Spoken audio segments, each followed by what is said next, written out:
क्या आप जानते हैं जो मिसाइल ईरान ने इसराइल पर फायर किए हैं वो ना तो अमेरिका से खरीदे गए, ना फ्रांस से और ना ही चाइना से, बल्कि वो मुकम्मल तौर पर ईरान के खुद अपने बनाए हुए हैं। जब ईरान इसराइल की तरफ अपना बैलिस्टिक मिसाइल फायर करता है तो ये सिर्फ एक मिसाइल नहीं होता, बल्कि वो सफर होता है जिसे दुनिया की सबसे जदीद और महंगी दिफाई टेक्नोलॉजीज रोकने की कोशिश करती है। तो सबसे पहला मरहला इराक होता है, जहां अमेरिकी फौज मौजूद है जिनके पास जदीद पैट्रियट मिसाइल सिस्टम्स होते हैं जो फौरी तौर पर इस मिसाइल को रोकने की कोशिश करते हैं। अगर ये मिसाइल इस खतरे से बच निकले तो अगला खतरा यूएई में मौजूद फ्रांस के राफेल तैयारे होते हैं जो दुबई की एयर बेस इस्तेमाल करते हुए परवाज करते हैं ताकि फिजा में ही इसे निशाना बनाया जा सके।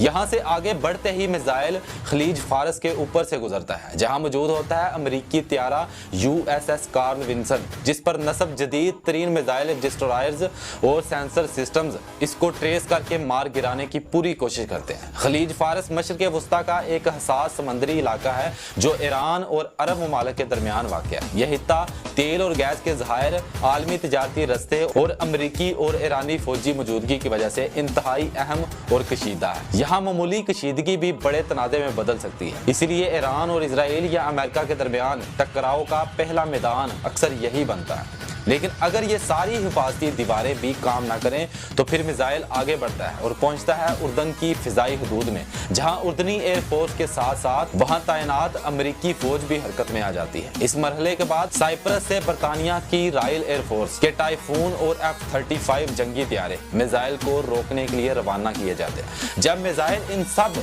आलमी दिफाई ताकतों को चकमा देकर इसराइल की हदूद में दाखिल होता है तो इसराइल का मशहूर मल्टी लेयर डिफेंस सिस्टम हरकत में आ जाता है। सबसे पहले एरो 3 मिसाइल खला में 2000 किलोमीटर के फासले से इस मिसाइल को रोकने की कोशिश करता है। अगर वो नाकाम हो जाए तो फिजा में मौजूद एरो 2 तकरीबन 500 से 1500 किलोमीटर के दायरे में निशाना लगाने की कोशिश करता है। इसके बाद मैदान में आता है डेविड्स स्लिंग जो 40 से 300 किलोमीटर की रेंज में मिसाइल का पीछा करता है। और अगर ये भी नाकाम हो जाए तो आखिर में आता है आयरन डोम सिस्टम जो इसे 4 से 70 किलोमीटर के करीब तबाह करने की कोशिश करता है। और अगर इन सब मराहल से गुजरकर ईरान का मिसाइल तल अवीव या किसी हसास इजरायली तंसीब पर जा लगे तो यह किसी आम हमले की कामयाबी नहीं बल्कि अल्लाह की मदद और एक नजरियाती कौम के अज़म का मुंह बोलता सबूत होता है। क्योंकि ये मिसाइल ईरान ने ना तो अमेरिका से खरीदे हैं, ना फ्रांस से और ना ही चाइना से, बल्कि ये मुकम्मल तौर पर ईरान के अपने बनाए हुए और इनका सामना दुनिया की ताकतवर तरीन, महंगी और जदीद तरीन दिफाई टेक्नोलॉजी से था। ईरान ने दुनिया की सबसे मजबूत दिफाई दीवारों को पार करके इसराइल को निशाना बनाया। उन्होंने वो मिसाइल अपनी मेहनत और टेक्नोलॉजी से खुद बनाए, किसी भी सुपर पावर से नहीं खरीदे।